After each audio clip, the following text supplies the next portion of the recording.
Mengembangkan akademisi yang kritis. Hai Sobat Bahana, kembali lagi di podcast Siniar Bahana. Gimana nih kabarnya? Semoga baik-baik aja ya. Perkenalkan, nama aku Aisyah Yulfitri, reporter Bahana Mahasiswa. Nggak sendirian nih, saat ini aku ditemani sama... Halo, aku Felix, sebagai reporter Bahana Mahasiswa. Nah, Sobat Bahana, nggak berdua aja nih. Kali ini juga ada kawan-kawan dari UKM yang ada di Undri. UKM apa tuh, Felix? Yakni UKM Koperasi Mahasiswa. Boleh dong Kak, mungkin memperkenalkan dirinya terlebih dahulu. Atau mungkin dari Kak Atia atau Bang siapa? Oke, sebelumnya perkenalkan saya Ahmad Fauzi dari UKM Koperasi Mahasiswa Universitas Riau. Perkenalkan saya Fatia Mawaddah dari UKM Universitas Riau yang sekarang diamanahkan menjadi ketua umum. Oke Kak, pada podcast kali ini kita bakalan ulik tentang UKM Koperasi Mahasiswa. Sebenarnya ngapain aja sih di Koperasi Mahasiswa? Pastinya Sobat Bahana pada penasaran kan? Yuk kita bahas bersama. Mungkin boleh dari Kak Fatia jelasin sebenarnya UKM Koperasi Mahasiswa itu apa sih? Nah, jadi UKM Koperasi Mahasiswa itu dia bergerak di dua bidang. Ada di bidang perkoperasian dan kewirausahaan. Tuh. Jadi bagi yang berjoin di UKM Kopma sendiri, mereka tuh akan mendapatkan skill kewirausahaan. Terus selain itu dia juga fokus tentang pendidikan perkoperasiannya juga. Kalau boleh tahu nih Kak, boleh dong sharing sejarah berdirinya Kopma itu sendiri?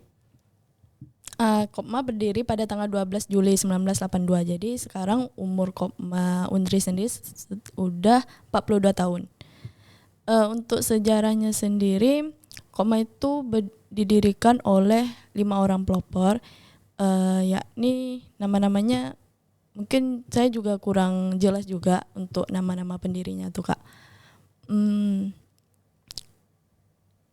Ada lagi Kak? Udah itu aja sejarahnya. Kalau misalnya di bidang kewirausahaan itu biasanya Kopma adain agenda apa Kak? Kewirausahaan. Dia ada berfokus tentang jualan-jualan, terus dia tentang seminar kewirausahaan gitu. Nah, di Kopma sendiri juga terdapat beberapa bidang. Itu ada 3 bidang. Ada bidang PSDA, bidang usaha dan bidang humas. Bidang PSDA ini pemberdayaan sumber daya anggota, yaitu khusus untuk pengkaderan anggota-anggota Kopma. Bidang usaha yaitu dia yang mengelola, mengembangkan usaha-usaha yang ada di Kopma. Sementara bidang humas dia yang mengatur hubungan internal dan eksternal dari Kopma sendiri. Kalau misalnya bidang usaha tadi tuh Kak, usaha dari Kopma udah ada apa aja nih Kak? Nah, kalau usaha dari Kopma sebelum corona nih, Kopma tuh punya KPC, Kopma Penyet Chicken. Terus Kopma punya minimarket namanya Kopmart. Terus Kopma juga punya kebab ini di luar. Nah, kalau yang sekarang tuh yang masih buka, ini masih mengembangkan yaitu Kopma Buket, Kopma papan akrilik, terus ada kartu juga, terus minimarket kecil-kecilan. Kalau dari Kopma Bucketnya itu biasanya untuk pesanannya terima dari dalam Undri aja atau di luar juga Kak? Kami juga menerima dari luar juga. Mungkin Kak boleh infoin di mana sih kalau misalnya mau pesan di Kopma ini gitu? Nanti pesannya bisa di IG Kopmanya sendiri, DM IG Kopma. Oke, ada yang mau tanya Felix? Mungkin ini Kak, kan kalau di UKM lain tuh kan biasanya ada divisi kan. Mungkin boleh dong sharing divisi apa aja nih yang ada sekiranya di Kopma gitu. Nah, untuk divisinya tuh kami nggak divisi namanya, kami ada bidang. Bidang-bidang. Itu tadi bidang PSDA, bidang usaha dan bidang humas. Ada 3. Oh, kalau dari Abang sendiri bidang apa nih Bang di Kopma? Nah, kebetulan dari saya sendiri itu kepala bidang usaha. Jadi setiap manajemen usaha itu saya megang dan saya bertanggung jawab atas usaha itu sendiri. Nah, terkait pertanyaan kakak yang kalau pesan buket nih gimana caranya? Nah, kebetulan waktu acara seminar kewirausahaan kemarin itu kami launching Kak di sana kami launching itu Koma Project. Nah, kalau mau pesan bootcat, papan akrilik dan jasa lainnya itu bisa DM di akun IG Koma Project. Gitu. Oh ya, tadi kan ada nih bicara-bicara seminar kewirausahaan ya. Ya, Itu biasanya agenda berapa kali dalam setahun? 1 kali dalam setahun. 1 kali dalam setahun. Biasanya itu tentang apa, Kak? Itu tentang seminar kewirausahaan, tentang pembicaraan tentang bisnis-bisnis. Jadi kita mengundang orang-orang yang sudah mempunyai bisnis yang besar gitu. Gitu. Ada lagi? Alex? Mungkin kan tadi dijelaskan juga ada beberapa bagian bidang ya Kak. Ya, Boleh dong tahu kalau per bidang itu sebenarnya ada tugas masing-masing nggak sih? Atau boleh dipaparkan? ada. Kalau dari bidang PSDA-nya itu dia fokus tentang keanggotaannya semua, tentang dia yang tentang open recruitment anggota Kopma. Jadi PSDA yang mengembangkan. Terus tentang kegiatan-kegiatan yang diadakan oleh Kopma itu dari bidang PSDA juga, karena dia lebih dekat dengan anggotanya. Tuh. Kalau bidang usaha, dia fokusnya tentang usaha, tentang gimana sih caranya ngembangin usaha-usaha Kopma ini, gimana caranya untuk supaya usaha-usaha Kopma ini sendiri maju, terus terkenal, terus lebih berjaya gitu. Nah, sementara humas dia yang ngelola sosmed, dia yang mengatur kunjungan-kunjungan keluar, hubungan antara Kopma, hubungan antara internal dan eksternal dari Kopmanya, terus hubungan dengan Kopma-Kopma yang lainnya, dari bidang humas ini sendiri yang mengaturnya. Gitu. Mau tanya nih dong, Kak. Anggota dari Kopmas sekarang ada berapa jumlahnya kira-kira? Kalau ada anggotanya tuh kami tuh ada dibagi menjadi 2. Ada anggota perkoperasian ini ke dinas koperasi. Terus ada juga anggota yang dikeluarkan oleh rektor. Nah, kalau dari anggota perkoperasian dari dinas koperasi itu sekitar 300 orang. Itu dia dinyatakan sebagai anggota setelah kalau rajin membayar simpanan wajib gitu. Sementara keanggotaan yang dari rektorat itu yang tercatat di SK kurang lebih 32. Yang untuk kami kan baru juga melaksanakan open recruitment nih, terus sudah mendapatkan cakopma dan kemarin juga telah melaksanakan diksar, pendidikan dasar untuk anggota baru. Nah, itu berjumlah yang lulusnya sekitar 30. Yang lulusnya sekitar 30 Ya. berarti, Kak. Kalau dari Abang sendiri nih, Bang, kan ketua bidang usaha. Itu kira-kira tantangan yang dihadapi apa aja sih, Bang? Kalau bicara tentang tantangan Kak, lebih, nah mungkin aku ceritain nih dulu sedikit sejarah kenapa aku bisa bergerak di bidang usaha. Nah, awalnya saya tuh dulu seperti anak Kopma biasa, anak anggota biasa, pengurus biasa. Nah, kebetulan saya nih cuman anggota bidang usaha.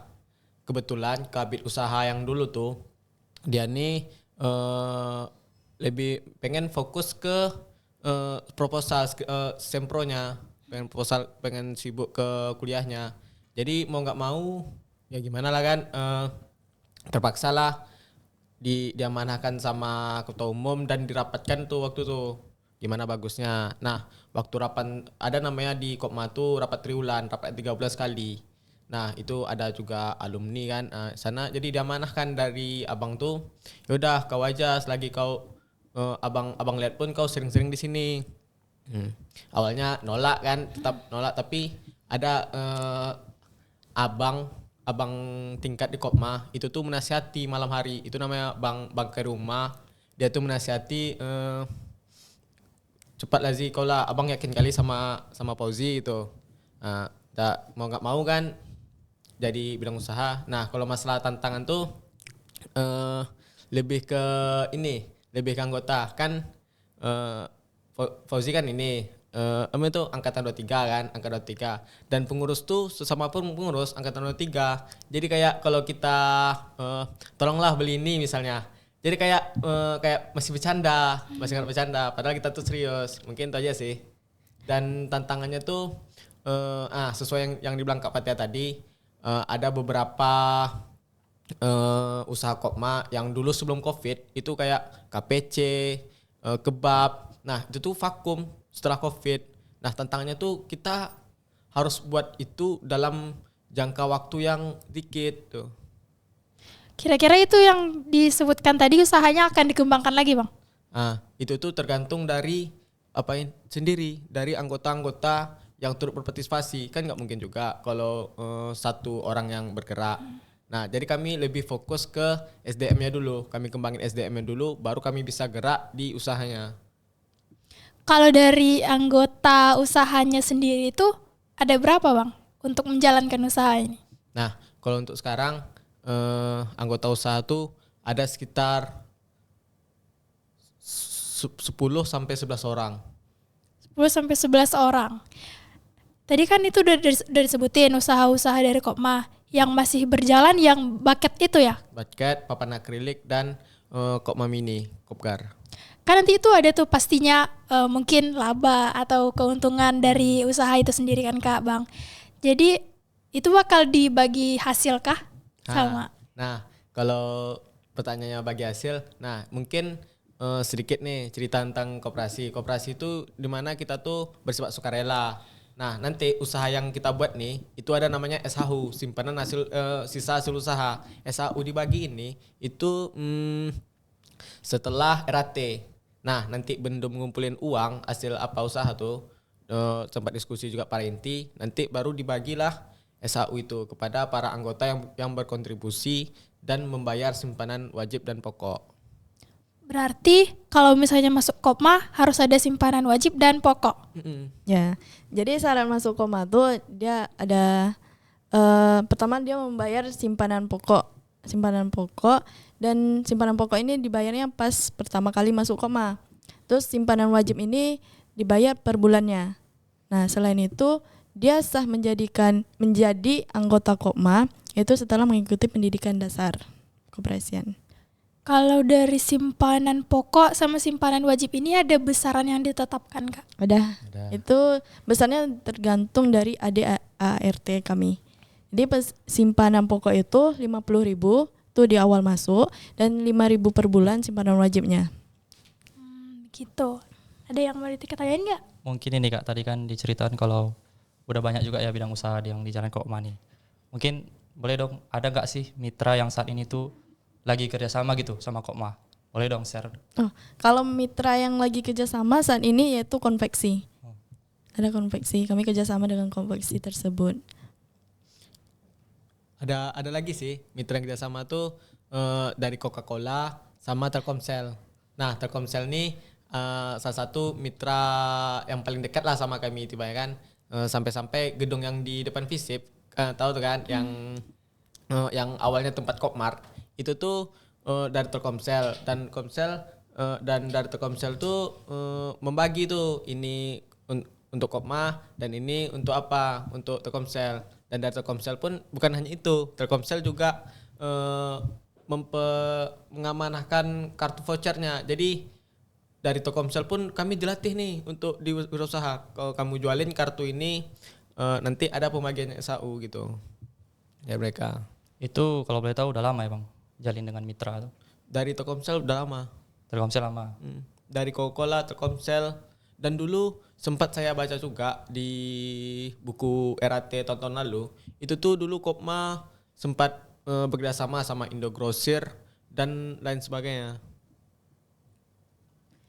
Kalau misal kan itu sempat bekerja sama, itu mau menjalin kerja sama lagi nggak Kak misalnya sama itu? Kalau misalnya yang Indogrosir tadi ya sebenarnya mau, cuman kan kita harus apa dulu nih, kita harus prepare dulu dengan konsep yang kita buat. Jangan kita kalau udah bekerja sama tapi rancangan usaha kita tuh nggak ada gitu. Jadi kami harus mempersiapkan diri dulu baru kami menjalin kerjasama.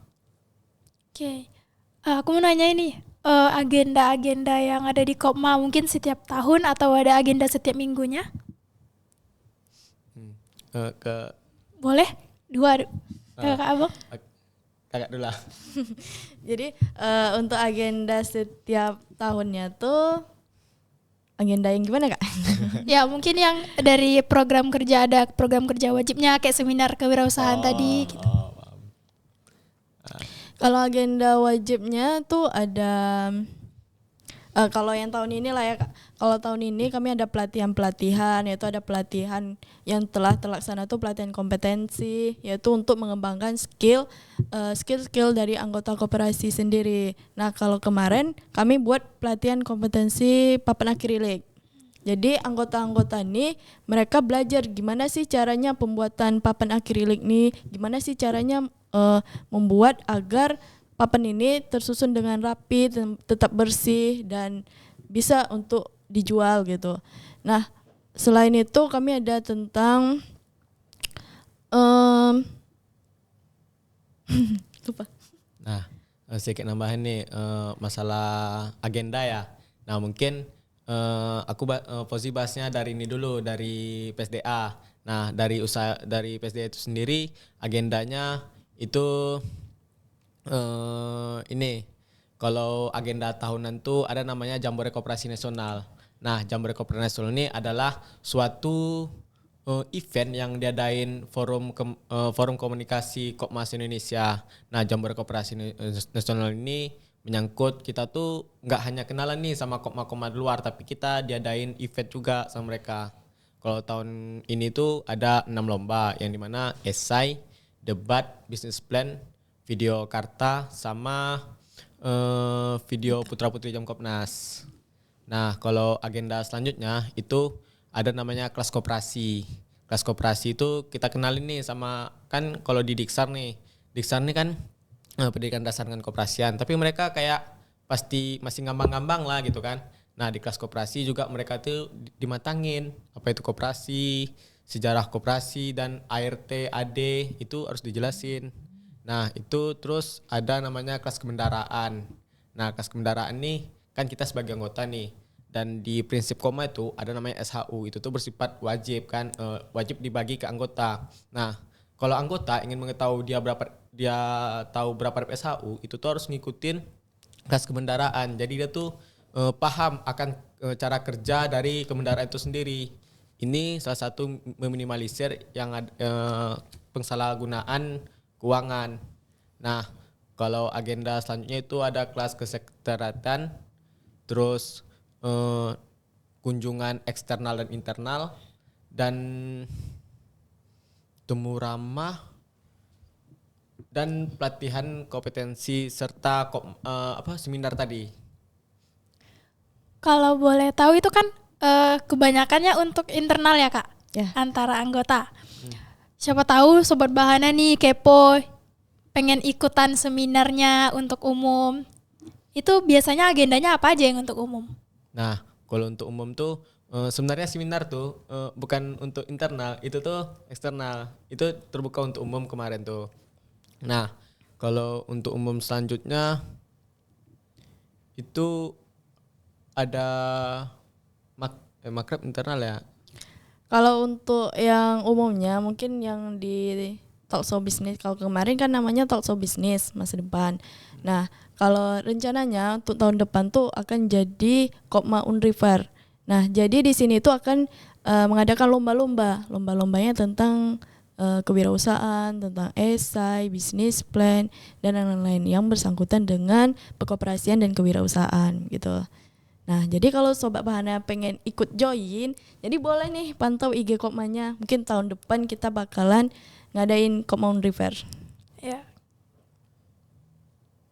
Menarik sih. Tuh, Sobat Bahana yang kepo mengenai Kopma boleh langsung ke Instagramnya Kopma. Apa Instagramnya Kak? Kopma Unri. Kopma _Unri. Berarti medsosnya Kopma sendiri itu cuman Instagram? Ada TikTok, ada Facebook juga, terus ada Twitter.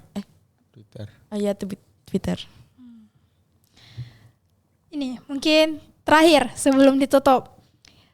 Boleh dong kakak atau abangnya kasih closing statement untuk Sobat Bahana di luar sana.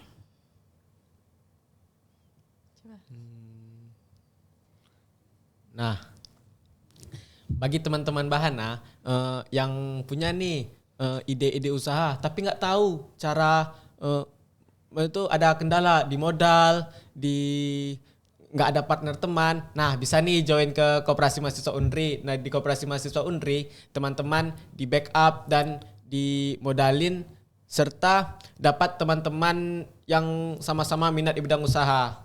Mungkin situ. Oke. Atau mungkin ada tambahan dari kakaknya? Boleh. Jadi bagi teman-teman yang memiliki minat dan bakat di bidang kewirausahaan, di sini kami Kopma Unri juga nggak fokus tentang usaha, kami juga fokus tentang kami ada pengkaderan, ada humas. Jadi bagi teman-teman yang misalnya belum tertarik di usaha bisa join di bidang PSDA-nya atau di bidang humasnya. Nah di bidang humas sendiri bakalan diajarin gimana sih caranya editing, gimana sih caranya ngedesain ini itunya. Bakalan senior-senior dan kakak-kakak di Kopmanya juga banyak yang ahli di bidang itu dan bisa belajar dengan mereka juga. Oke, mungkin itu aja di episode Siniar Bahana kali ini. Jangan lupa ya, nantikan podcast selanjutnya. Bahana akan kembali dengan episode yang terbaru, pastinya akan menghibur kalian semua. Mengembangkan akademisi yang kritis. Sampai jumpa.